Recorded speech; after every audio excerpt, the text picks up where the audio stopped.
Good evening all of you, how are you all. I hope कि आप सब लोग अच्छे होंगे, खुश होंगे, हेल्दी होंगे एंड आपकी पढ़ाई भी अच्छी चल रही होगी, right. Okay, so welcome to boojo where biology becomes easy. Yes, okay, how many of you are excited today. आज की क्लास बहुत एक्साइटिंग होने वाली है क्योंकि बहुत ईजी है, बहुत छोटी है और मज़े भी आने वाले हैं। छोटा सा कॉन्सेप्ट है, आज छोटा सा कॉन्सेप्ट रखा है मैंने क्योंकि इतने दिनों से आप बड़ा बड़ा कॉन्सेप्ट पढ़ रहे हो, ठीक है। कल की क्लास जो होगी, कल मंडे है, मंडे की क्लास थोड़ी बड़ी होगी क्योंकि आज की क्लास छोटी रखी है तो कल की क्लास बड़ी रखना बनता है, ठीक है। तो आज की क्लास है हमारी respiration in plants. Respiration in plants. Ma'am कहाँ गई? मैम ये रही, मैम गायब नहीं होंगी, ठीक है। तो आज हमारी क्लास है रेस्पिरेशन इन प्लांट्स, राइट। तो मुझे लगता है कि आप सब लोग अपना काम भी कर रहे होंगे, नोटबुक नोटबुक में वर्क भी कर रहे होंगे, ठीक है, और सारा लिख लिख के प्रैक्टिस कर रहे होंगे। कल की क्लास में हम लोगों ने एरोबिक एंड एनारोबिक रेस्पिरेशन देखा था। आई मीन टू से लास्ट क्लास में हम लोगों ने एरोबिक एंड एनारोबिक रेस्पिरेशन देखा है। आज की क्लास में हम देखेंगे रेस्पिरेशन इन प्लांट्स, राइट। तो रेस्पिरेशन इन प्लांट्स, सो आज की क्लास स्टार्ट करने से पहले same before we begin today's class, let us take a moment to thank God for this beautiful day, good health and opportunity to learn something new. Yes, so let's start today's class, respiration in plants. yes, respiration in plants से पहले थोड़ा सा ma'am please थोड़ा सा क्या करा दीजिए, थोड़ा सा रिवीजन करा दीजिए। चलो तो थोड़ा सा रिवीजन करा देती हूँ आपका कल की क्लास का। कल की क्लास का मतलब लास्ट क्लास का। तो अगर लास्ट क्लास की हम लोग बात करते हैं, मैं अपने आप को थोड़ा सा छोटा कर लेती हूँ जिससे कि आप लोगों को अच्छे से विजिबल हो।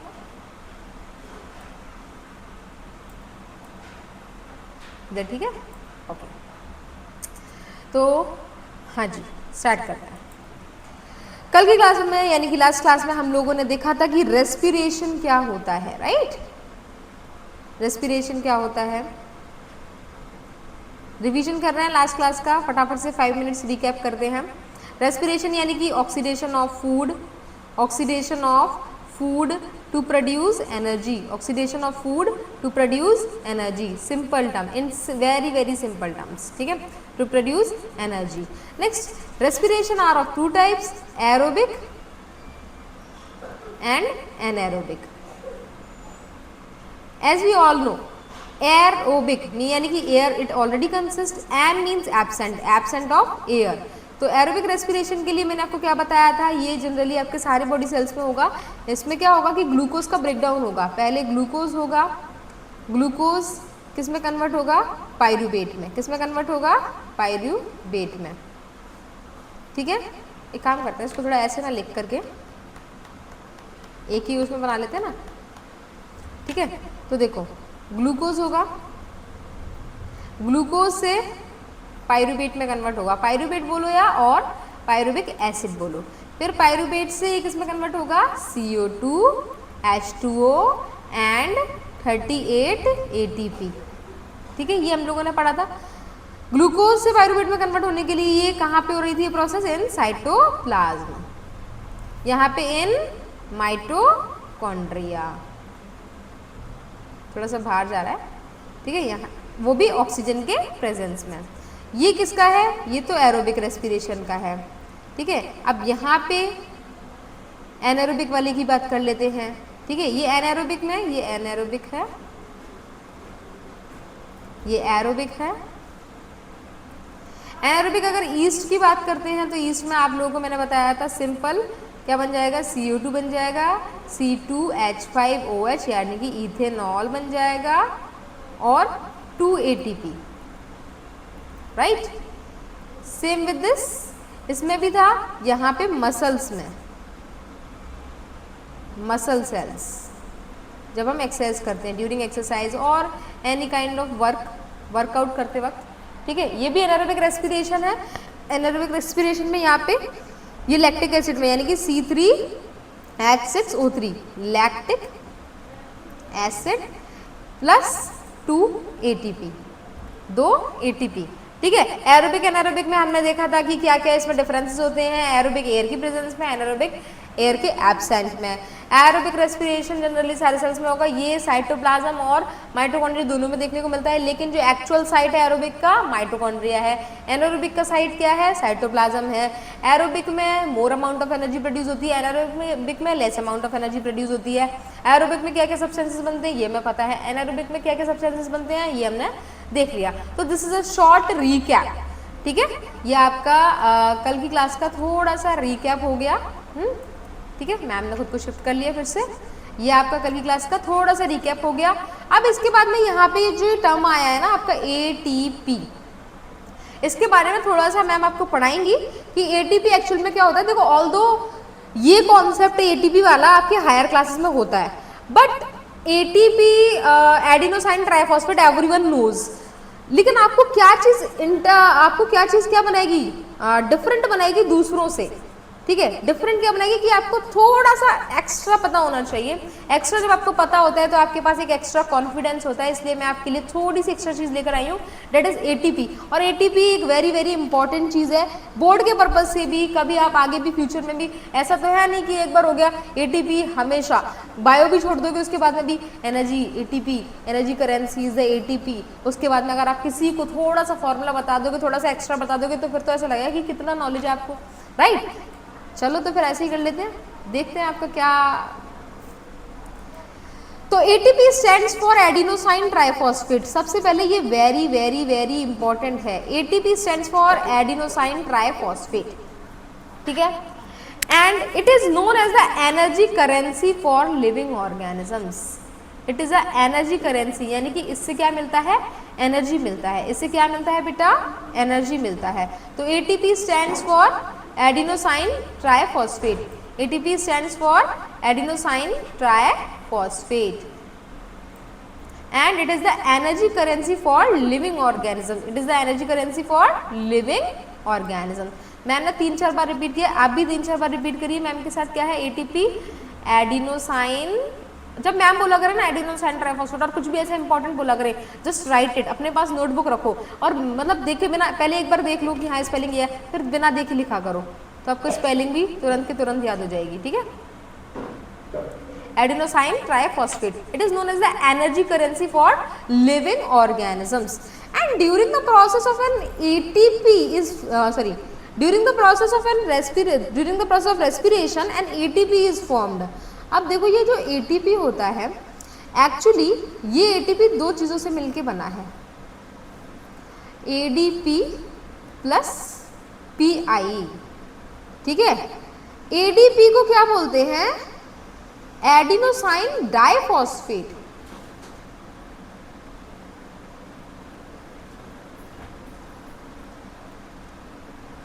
T मतलब ट्राई, D मतलब डाई एंड M मतलब मोनो, मोनो मतलब 1, डाई मतलब 2, ट्राई मतलब 3, right.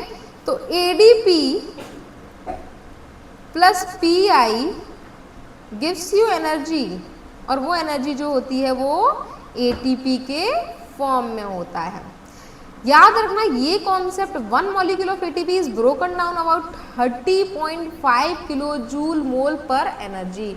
Kilo joule is the unit of energy, ठीक है, पर मोल। एक मोल के लिए 30.5 कितना एनर्जी देता है, 30.5 किलो जूल पर मोल। एक ATP देता है ये, एक ATP। याद रखना याद रखना याद रखना, MCQ में अगर आ गया तो फिर दिक्कत हो जाएगी, ठीक है, क्योंकि NCERT में 30.5 वाला कॉन्सेप्ट दे रखा है। आप लोगों ने NCERT अगर देखी हो तो NCERT का एक ब्लॉक बना हुआ है येलो कलर का, उसमें दिया हुआ है, ठीक है।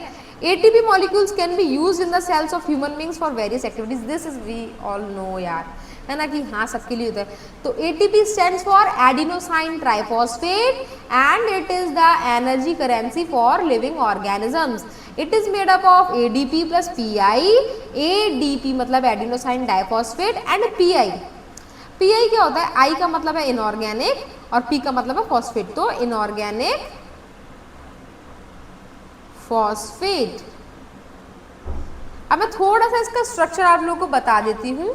ये जो एडिनाइन, देखो ये पूरा आपको याद करने की जरूरत नहीं है बेटा, है ना, पूरा याद करने बैठोगे तो आपका तो दिमाग खराब हो जाएगा। अरे मैम 10th क्लास में इतना सारा बस मैं आपको बता रही हूँ कि इसका बेसिक चीज क्या है। Adenine is a nitrogenous base, ये नाइट्रोजनस बेस इसमें देखने को मिलेगा, ठीक है। ये आपको स्ट्रक्चर याद नहीं रखना है, वरना स्ट्रक्चर याद रखोगे तो दिक्कत हो जाएगी, ठीक है। ये 9 आपका 9 एटम्स हैं यहाँ पे, पूरे के पूरे कितने हैं 9 एटम्स हैं, ठीक है। जिसमें से आपके यहाँ पे n कितने, अगर आप चेन में देखोगे तो 1 2 3 4 n है। कैसे पता चला, देखो आ गया 1 2 3 4, ठीक है, 4 n हो गए। इसके साथ में एक एडिनाइन के साथ में यहाँ पे आपका एक राइबोज शुगर, ये शुगर होता है, क्या होता है, ये शुगर होता है।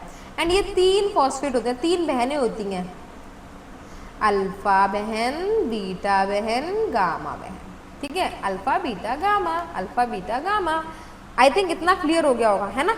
ये था आपका एक थोड़ा छोटा सा कॉन्सेप्ट जो रह गया था मेरे से लास्ट क्लास में। लास्ट क्लास में रह नहीं गया था, मैंने जानबूझ के छोड़ा था ताकि एक बार और हम थोड़ा सा फ्रेश करेंगे तो अच्छे से आपको आएगा।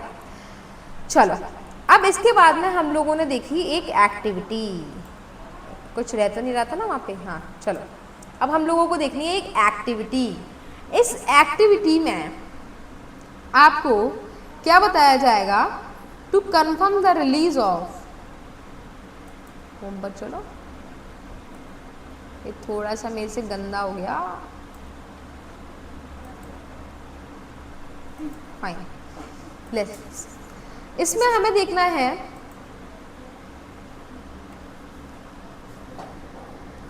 To confirm the release of CO2 यानी कि carbon dioxide gas during fermentation. तो कल आपको याद है कि फर्मेंटेशन प्रोसेस मैंने आपको ईस्ट में पढ़ाया है, और ईस्ट में जब फर्मेंटेशन होता है यानी कि एल्कोहल से किस में कन्वर्ट करना, शुगर से अल्कोहल में कन्वर्ट करना या अल्कोहल से शुगर में कन्वर्ट करना। कल मैंने आपको कुछ बताया था फर्मेंटेशन में, मैंने क्या बताया था, शुगर से अल्कोहल में कन्वर्ट करना। तो जब ऐसा होता है, शुगर की यूटिलाइजेशन होगा, फूड का इंटेक होगा तो CO2 प्रोड्यूस होगी। तो CO2 गैस जो है वो फर्मेंटेशन प्रोसेस के थ्रू निकलता है। आपको क्या चाहिए, थोड़ा सा फ्रेश जूस चाहिए, किसी भी फ्रूट का ले लो, ईस्ट पाउडर चाहिए, लाइम वाटर चाहिए, टेस्ट ट्यूब चाहिए, होल्ड कॉर्क चाहिए। होल्ड कॉर्क मतलब इसमें एक होल हो रहा हो, जिससे कि हमें एक पाइप या स्ट्रॉ डालना होगा, जैसे कि ट्वाइस बेंड ग्लास ट्यूब, यानी कि ऐसे इस तरह से जो बेंड हो, 2 बार बेंड हो, ऐसा वाला टेस्ट ट्यूब चाहिए हमें, है ना। मैं आपको डायग्राम बनाकर दिखाऊंगी भी। करना क्या है इस एक्टिविटी में, सबसे पहले आपको लेना है थोड़ा सा फ्रूट जूस। तो take some amount of fruit juice in a test tube and add some yeast to it. अब देखो मैंने क्या किया, ये ले ली,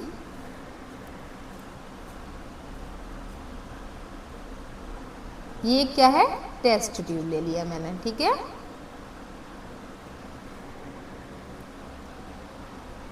this is a test tube. इसमें क्या करना है, आपको थोड़ा सा फ्रूट जूस ऐड करना है। ये आपने क्या ऐड कर दिया, फ्रूट जूस। फ्रूट जूस के साथ में आपको क्या ऐड करना है, मैं कहाँ पर हूँ, मुझे डर लगता है कि कहीं, हाँ बस ठीक है। फ्रूट जूस के साथ आपको क्या ऐड करना है, यहाँ पे थोड़ा सा आपको इसमें कर देना है ईस्ट को ऐड, थोड़ा सा, है ना। ये आपने ले लिया ईस्ट, ठीक है, दिस इज योर ईस्ट। अब क्या करेंगे, एक होल्ड कॉर्क लेंगे, है ना। चलो उसके लिए एक ब्लैक कलर लेते हैं। मैंने डायग्राम रखा ही नहीं, मैंने कहा यार थोड़ा सा तो मैं बना के भी दिखाना चाहिए। इसके अंदर क्या होगा, यहाँ पे एक होल हो रहा होगा ऐसे करके, ठीक है। होल्ड कॉर्क लेंगे, take a holed cork and fit it in the test tube. अब ये मैंने फिट कर दिया, ऑलरेडी फिट करके दिखा दिया आपको।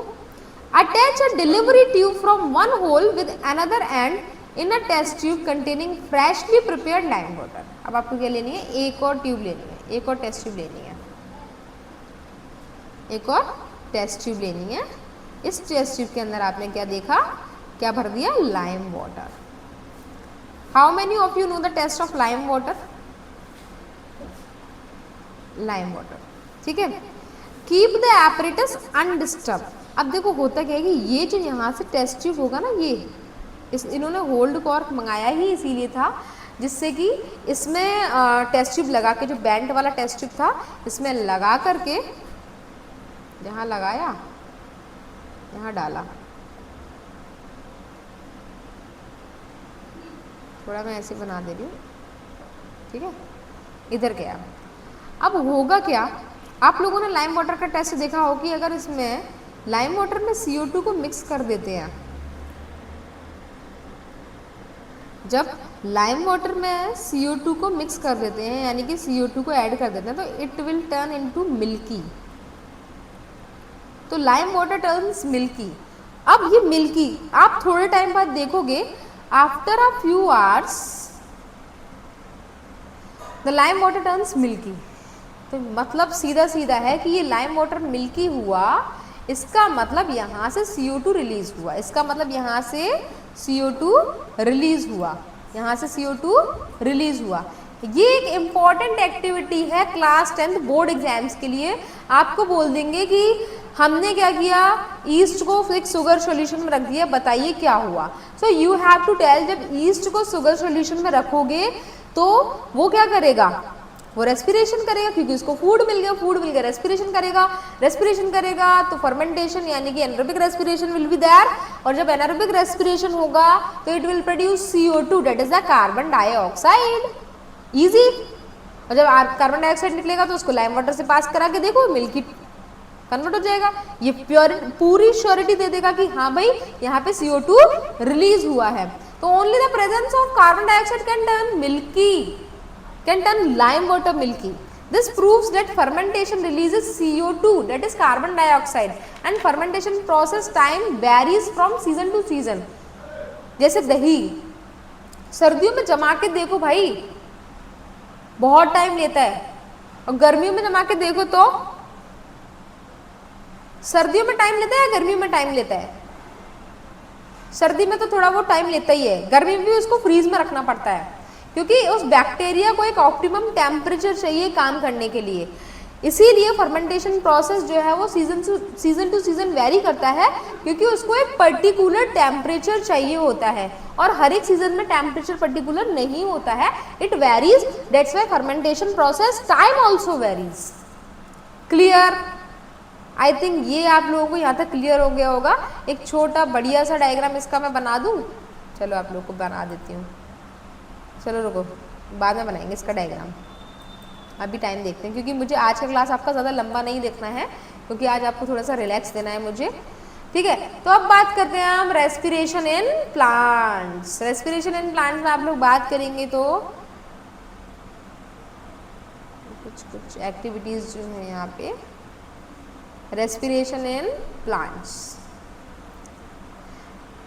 देखो यहाँ पे कुछ डायग्राम्स दिए हुए हैं, जैसे कि आप देख रहे हो यहाँ पे रेस्पिरेशन इन प्लांट्स में CO2 रिलीज होता है, CO2 रिलीज होता है या O2 रिलीज होता है?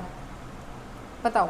CO2 रिलीज होता है ना, मुझे भी पता है CO2 रिलीज होता है, क्योंकि मैंने तो आपको ये पढ़ाया ही नहीं कि फोटोसिंथेसिस भी करते हैं प्लांट्स, है ना।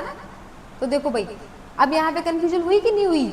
आप, मैंने बोला CO2 तो हाँ अग्री कर गए होगे आप लोग, मेरे को पता है, but photosynthesis is a different thing and respiration is a different thing.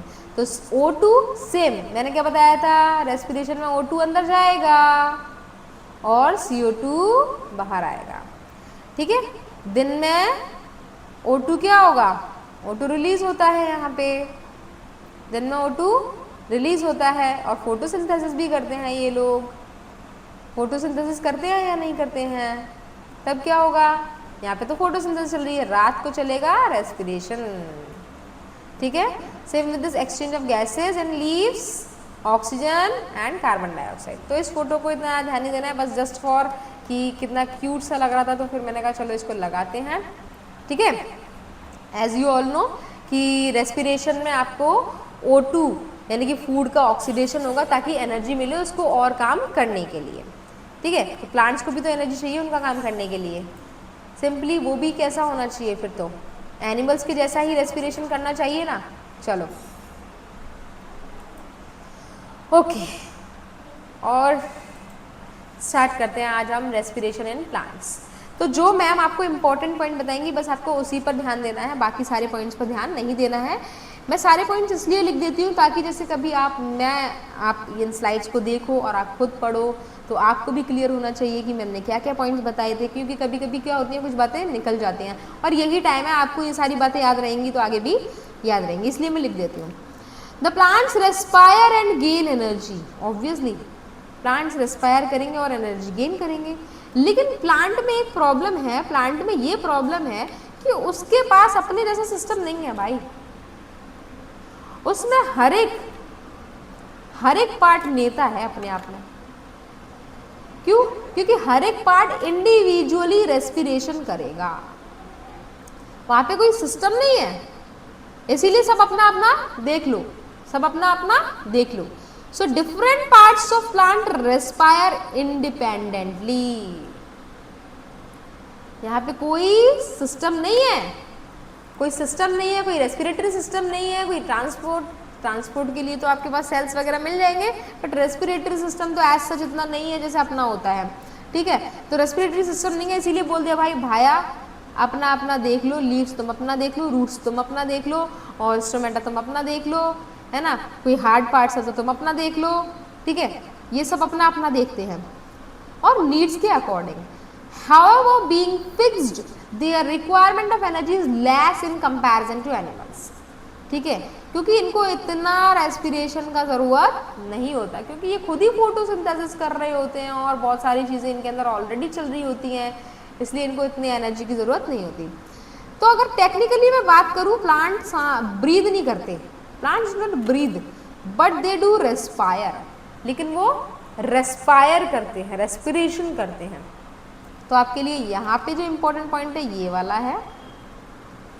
ठीक है, so the process of respiration in plants occurs all the time, day and night. तो मैंने आपको क्या बताया था कल लास्ट क्लास, याद करो, कि फोटोसिंथेसिस तो दिन में होता है पर एक बेसल, याद रखना मेरी बात को, कुछ बेसिक चीजें जो मैं आपको बताऊंगी, बेसल मेटाबॉलिक एक्टिविटीज, जिसको कहते हैं कि इनके बिना काम चलेगा ही नहीं, चलेगा, मतलब चलेगा ही नहीं। तो रेस्पिरेशन के बिना प्लांट का काम नहीं चल सकता, उसको थोड़ा मिनिमम, बेयर मिनिमम जो चाहिए होता है, बेसल लेवल का जो चाहिए होता है वो करेगा ही करेगा। तो the process of respiration in plants occurs all the time, that is day and night. ठीक है, तो ये पॉइंट भी इंपॉर्टेंट है आपका। अब plant has categories of growing parts such as young parts, mature parts. अब प्लांट के अंदर कुछ बूढ़े होते हैं, कुछ बूढ़े हिस्से होते हैं, कुछ जवान हिस्से होते हैं जो डिवाइड करते रहते हैं, that is the young parts. And जो हार्ड हो जाते हैं ना, जो हार्ड पार्ट्स होते हैं, that are the mature parts, those are the mature parts. Hence accordingly the parts respire, तो उसी के अकॉर्डिंग इनको रेस्पिरेशन की जरूरत होती है। तो देखो जो यंग है, जैसे बोलते हैं ना ग्रोइंग एज है, ये मेरा ग्रोइंग एज है, इस एज पर आपको बहुत भूख लगती होगी, बहुत खाना खाने का, तो बहुत खाया करो भाई, बहुत ज़रूरी है आपको खाना खाना, और वो भी हेल्दी फूड खाना। हेल्दी फूड खाओगे तो ग्लोइंग स्किन होगा, ब्राइट होगा, सब कुछ अच्छा अच्छा लगेगा। अगर पेट अच्छा तो दिमाग अच्छा, दिमाग अच्छा तो पेट अच्छा, दोनों का कनेक्शन है आपस में। रात को अच्छे से मत सोना, सुबह देखना पेट में दर्द होएगा ही होएगा। अच्छे से मत खाना, नींद ही नहीं आएगी। ठीक है, इसीलिए आपको इस एज पर बहुत हेल्दी फूड्स खाने चाहिए, फ्रूट्स खाने चाहिए, ड्राई फ्रूट्स खाने चाहिए, क्योंकि आपको ग्लो करना है भाई, चमकना है। एंड ये पॉलिश करने से नहीं होता है, ये खाने से ही होता है। जब आप अच्छा अच्छा खाते हो ना तो आपका अलग अलग ग्लो आता है। जब आप अच्छा अच्छा खाओगे एकदम यहाँ पे टमाटर आ जाएंगे, क्या बात है, आज सुंदर सुंदर लगोगे। जब सुंदर सुंदर लगोगे तो कॉन्फिडेंस बढ़ेगा, कॉन्फिडेंस बढ़ेगा तो टीचर भी आपको एडमायर करेंगे, एडमायर करेंगे तो आपको पढ़ने का मन करेगा, अल्टीमेटली रिजल्ट अच्छा आएगा। चलो, the growing parts like tip of a stem, root, bird, growing fruit, new leaf, ये सारे के सारे कैसे हैं, ग्रोइंग पार्ट्स हैं। Very very important. तो इनके पास जो ग्रोइंग पार्ट्स होते हैं, ग्रोइंग ग्रोइंग ग्रोइंग क्यों बोल रहे हैं मैम, ग्रोइंग ग्रोइंग क्यों बोल रहे हैं, क्योंकि मेरिस्टेमेटिक टिश्यूज आप लोगों ने अगर पढ़ा हो तो 9th क्लास में, द डिवाइडिंग टिश्यू। जो डिवाइड करते रहते हैं। डिवाइड कर रहे हैं मतलब ग्रोथ, डिवाइड कर रहे हैं मतलब ग्रोथ, डेवलपमेंट, बस। तो जो ग्रोइंग पार्ट्स हैं उनको ऑक्सीजन की ज़्यादा डिमांड होती है। They demand more oxygen, they demand more oxygen. Clear? चलो अब बात करते हैं रेस्पिरेशन इन रूट्स। रूट्स की अगर हम बात करते हैं तो देयर इज एयर इन, पहले बताओ यहाँ तक कोई डाउट तो नहीं है ना? अगर डाउट हो तो बेटा प्लीज़ कमेंट में आप लोग बोलिए, अगर आपको डाउट होता है तो आप पूछिए, ठीक है? Okay fine. Next, there is air in between the particles of soil which diffuses into the cells through the extensions of the epidermal cells of a root known as root hair. From root hair it reaches to all parts of the cells of the roots for respiration. Carbon dioxide gas produced in the cells of the root during respiration moves out through the same root here by the process of diffusion. If we keep the plant, अरे क्या ma'am क्या हो रहा है, ये सब मेरे को कुछ समझ नहीं आ रहा। चलो तो मैम आपको थोड़ा सा इसको समझाने की कोशिश करती हैं। है तो ये बहुत बेसिक चीज़ है ना, बेसिक ही है। मुझे ब्राउन कलर चाहिए अब, brown brown brown brown, more colours more colours more colours. देखते हैं, अच्छा चलेगा ये? चलो हाँ जी, तो अब आप देखना ज़रा यहाँ पे, है ना?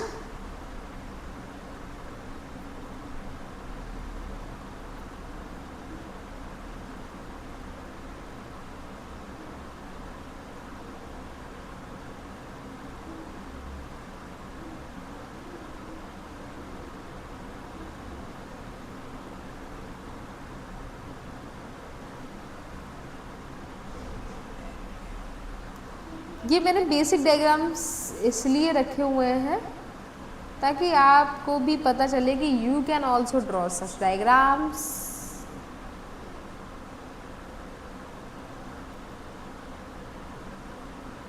भाई ये तो ज़्यादा ही अजीब सा हो गया ना, इसके लिए हम लेंगे थोड़ा छोटा पॉइंट, छोटा पेन, टक टक टक टक टक टक टक टक टक टक टक टक टक टक टक।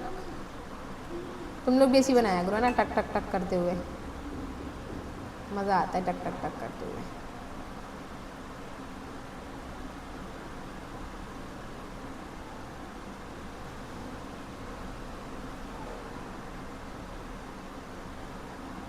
ओके बन गया। चलो थोड़े से सॉइल पार्टिकल्स बना ले, मिट्टी भी तो दिखनी चाहिए। चलो जल्दी जल्दी बनाते हैं।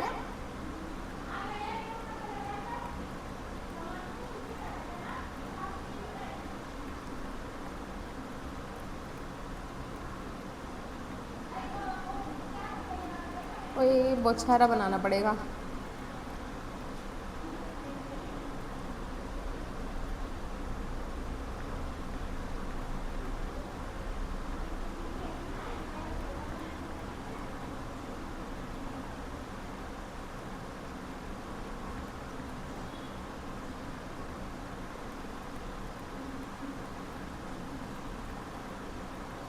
जल्दी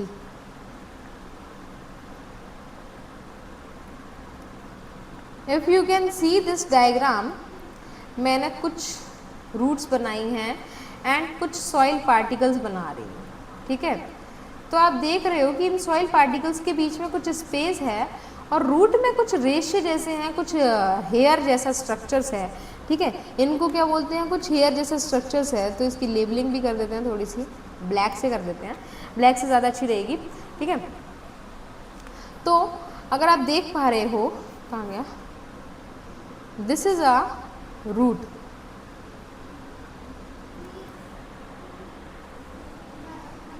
पहले मैं कहाँ हूँ ये चेक कर लूँ। हाँ बिल्कुल ठीक है। Okay fine, so here is a root, this is your root, right? These are soil particles, these are soil particles, and in soil particles there is air, air बोलो, और या फिर बोल दो एयर स्पेसेस बोल दो, ठीक है, या फिर आप गैस बोल दो, गैस कौन सा, O2, ये सारा सब कुछ, ठीक है, दीज आर रूट हेयर। जब ये रूट होता है ना, मेन रूट होता है, तो यहाँ पे ये जो निकलते हैं रूटलेट्स बोल सकते हैं इनको आप, ठीक है, और इनसे जो फाइबर लाइक स्ट्रक्चर्स हैं, these are root hairs and it is showing respiration by roots, respiration by roots. तो होता क्या है कि सॉइल के अंदर एयर स्पेसेस हैं, इन एयर स्पेसेस से ये जाते हैं ऐसे करके पास होते रहते हैं, पास ऑन होते रहते हैं bye the process of diffusion, ठीक है, यहाँ पे ये पास ऑन हुए, पास ऑन होने के बाद ये रूट हेयर्स आते हैं, रूट हेयर से पास होते हैं एंड देन एंटर करते हैं, तो इस तरह से ये पास होते रहते हैं। तो इन सब के लिए जो प्रोसेस यूज हो रहा है that is the process diffusion. Diffusion is the major process for the respiration by roots. तो अब देखो, there is air in between the particles of soil which diffuses into the cells through extension of the epidermal cells of a root known as root hair. तो देखो same चीज अभी आपको दिखाई कि यहाँ पे एयर स्पेसेस होते हैं, ये एयर स्पेसेस रूट हेयर से पास होते हैं डिफ्यूजन प्रोसेस से। Root hair, from root hair it reaches to all other cells of the root for respiration.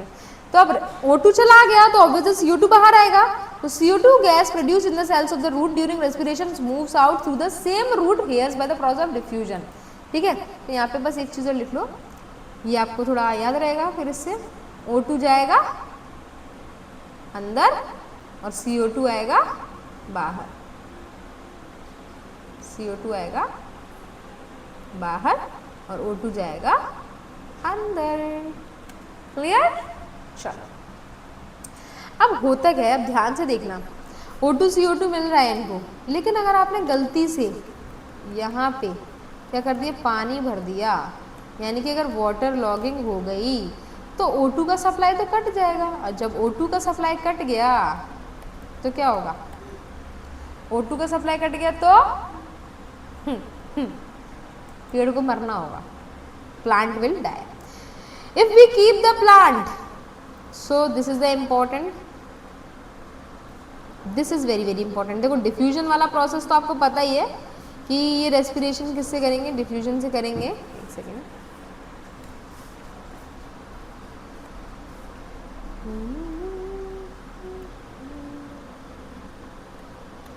ये तो आपको पता ही है डिफ्यूजन से करेंगे, बट ये इंपॉर्टेंट है, if we keep the land plants in water for a longer time they will die, it is because sufficient oxygen is not available for aerobic respiration for roots. In case of water logging also the air trapped in soil get expelled by the water, क्योंकि water पूरा निकाल देगा, as a result the plants respire anaerobically and may die, मर जाएंगे मर जाएंगे मर जाएंगे। तो इसीलिए जब पानी भर जाता है तो ये मत सोचा करो, मैं छोटी थी तो मैं सोचती थी पानी भर गया दिक्कत ही क्या है, पानी भर गया तो उसको प्लांट्स को तो वैसे भी पानी चाहिए। तो हर चीज़ को, हर इंसान को या कोई भी लिविंग बीइंग है या कोई भी है, सबको एक लिमिट में चीज़ें चाहिए होती हैं, एक्सीड करते हैं तो वहाँ पे काम खराब हो जाता है। आपको लिमिट्स में ही सब कुछ करना चाहिए, तो इसीलिए प्लांट को वाटर भी लिमिट में चाहिए, अदरवाइज उसका ऑक्सीजन का रेट कम हो जाएगा, ऑक्सीजन ही नहीं मिलेगा, क्योंकि वाटर उसके ऑक्सीजन के जो आ रहा है, उसका जो ट्रांजेक्शन हो रहा है, जो भी उसका ट्रांसफर हो रहा है, उसका सप्लाई हो रहा है, इट विल कट डाउन। जब ऑक्सीजन ही नहीं मिलेगा देन इट विल डाई, मर जाएगा प्लांट भाई, right? Okay, now look at here respiration in stems. तो इन सॉफ्ट स्टेम, देखो याद रखना हमेशा, मेरी बात अगर याद रहेगी तो बहुत बढ़िया रहेगा, जहाँ पे भी सॉफ्ट चीज़ है, एक सेकेंड,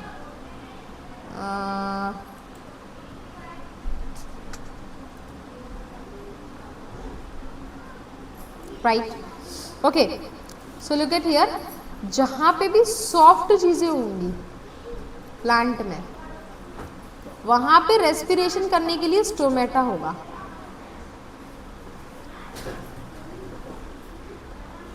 और जहाँ पे भी हार्ड चीज़ें होंगी वहां पे रेस्पायर करने के लिए लेंटिसेल्स होंगे। क्या होंगे? Lenticels.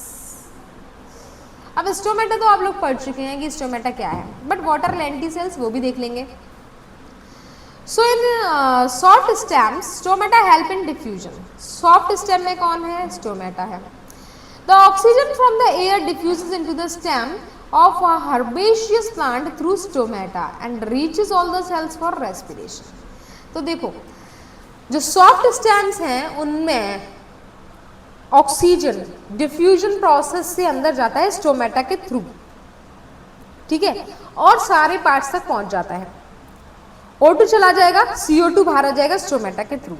So the carbon dioxide gas produced during respiration diffuses out into the air through the same stomata, ठीक है, उसी स्टोमेटा से जाएगा, उसी स्टोमेटा से बाहर आ जाएगा। लेकिन अगर बात करते हैं हार्ड एंड वुडी स्टेम्स की, किसकी बात करेंगे?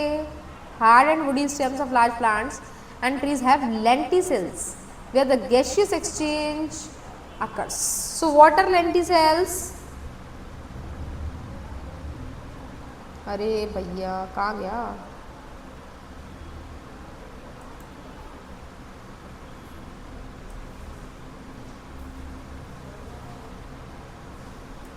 हाँ जी, इधर देखो।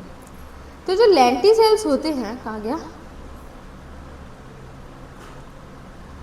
Lenticels are loose cells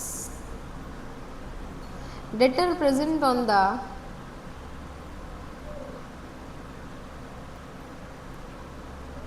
parts of a plant। और वो पार्ट ज़्यादातर कैसे होते हैं? Hard and woody. Hard and woody देख रहे हो आप? ये देख रहे हो, ये स्टेम देख रहे हो, थोड़ा सा हार्ड है। ये छोटे छोटे पोर्स देख रहे हो, लूज सेल्स, यही है lenticel. This is a lenticel. Stomata पहले ही हम लोग देख चुके हैं, ऐसा करके राजमा के जैसा किडनी बीन शेप्ड होते हैं, ओपन। ये क्लोज वाला है, आप लोग देख ही रहे हो, है ना, इसमें स्टोमेटल पोर नहीं दिख रहा। ये कैसा है? ओपन वाला है। ये बड़ा सा वैक्यूल है, ये क्लोरोप्लास्ट है ग्रीन ग्रीन। ये पर्पल वाला न्यूक्लियस है, जर guard cells, and here is a cell wall. ठीक है, चलो last. In leaf there are tiny pores called stomata. ठीक है, लीव्स में कुछ टाइनी पोर्स होते हैं जिनको हम क्या कहते हैं? स्टोमेटा। ठीक है, in leaves there are tiny pores called stomata. उनको क्या बोलते हैं? स्टोमेटा।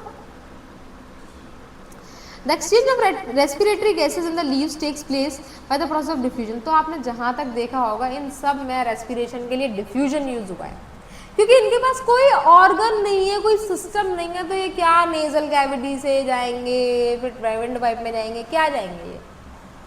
ठीक है, कुछ है ही नहीं इनके पास। तो oxygen from air diffuses into the leaf through stomata and reaches all the cells where it is used in respiration. And the carbon dioxide during respiration diffuses out from the leaf into the air through the same stomata. During daytime when photosynthesis occurs, the oxygen gas is produced. The leaves use some of this oxygen for respiration। आप बोलते हैं ना खेती बाड़ी हो रही है, सारा अनाज पहुंचा देंगे, थोड़ा सा अपने घर के लिए भी तो निकालेंगे ना। ऐसे ये है, ऑक्सीजन रिलीज हो रहा है, लेकिन थोड़ा सा तो अपने रेस्पिरेशन करने के लिए निकालेगा ना। And the rest of oxygen diffuse out into the air। The carbon dioxide produced by respiration is all used up in photosynthesis by leaves. Thus, during daytime, more oxygen diffuses out। समझ आ रही है कि नहीं आ रही है? क्योंकि carbon dioxide तो photosynthesis में यूज हो रही है, इसीलिए आपको O2 का ज़्यादा दिखता है। At night, no photosynthesis takes place, hence no oxygen is produced, but respiration carries on. Hence, carbon dioxide produced diffuses out। Therefore, it is not advised to sleep under a thick shady tree at night। तो रात को, एक second, याद भी नहीं दिलाते हैं ये बच्चे मुझे। पाइन, तो रात को आप लोगों को बिल्कुल भी पेड़ के नीचे नहीं सोना चाहिए, क्योंकि रात को CO2 की क्या होती है, बौछार होती है, क्योंकि रात को रेस्पिरेशन होता रहता है। ठीक है, ओके ग्रेट। अब यहाँ देखना, ये लीफ है, ठीक है, लीफ में ये फोटोसिंथेसिस हो रही है, ठीक है, फोटोसिंथेसिस हो रही है तो ये CO2 अंदर जा रहा है और यहाँ पे फोटोसिंथेसिस हो रहा है और कार्बोहाइड्रेट्स बन रहे हैं। कार्बोहाइड्रेट्स बन रहे हैं तो O2 बाहर जा रहा है, लेकिन थोड़ा सा O2 यूज़ हो रहा है। रेस्पिरेशन की बात करें, वो रेस्पिरेशन का O2 यूज़ हो रहा है, ठीक है, O2 बाहर जा रहा है। अगर आप फोटोसिंथेसिस की बात करोगे तो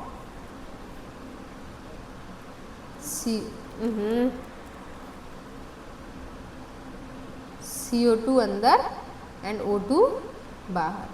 पर रेस्पिरेशन की बात करेंगे तो O2 यानी कि CO2 बाहर, O2 अंदर। ये देखो, water, CO2 and O2। Clear है या नहीं यहाँ तक, बताओ मुझे ज़रा। आई थिंक इतना आप लोगों को क्लियर हो जाना चाहिए। कोई डाउट है तो आप मेरे से पूछेंगे। थोड़ा सा रिकैप कर लेते हैं इसका। हमने रेस्पिरेशन इन प्लांट्स की बात कर रहे थे।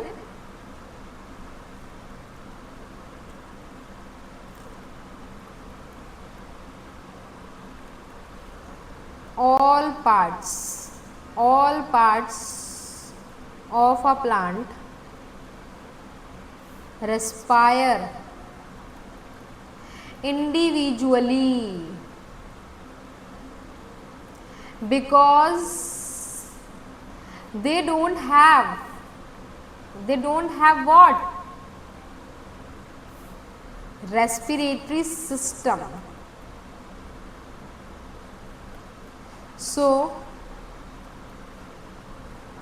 they respire through leaves, by stomata, and processes diffusion.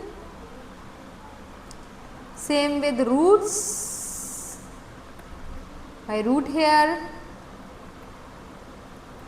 hard and woody stem,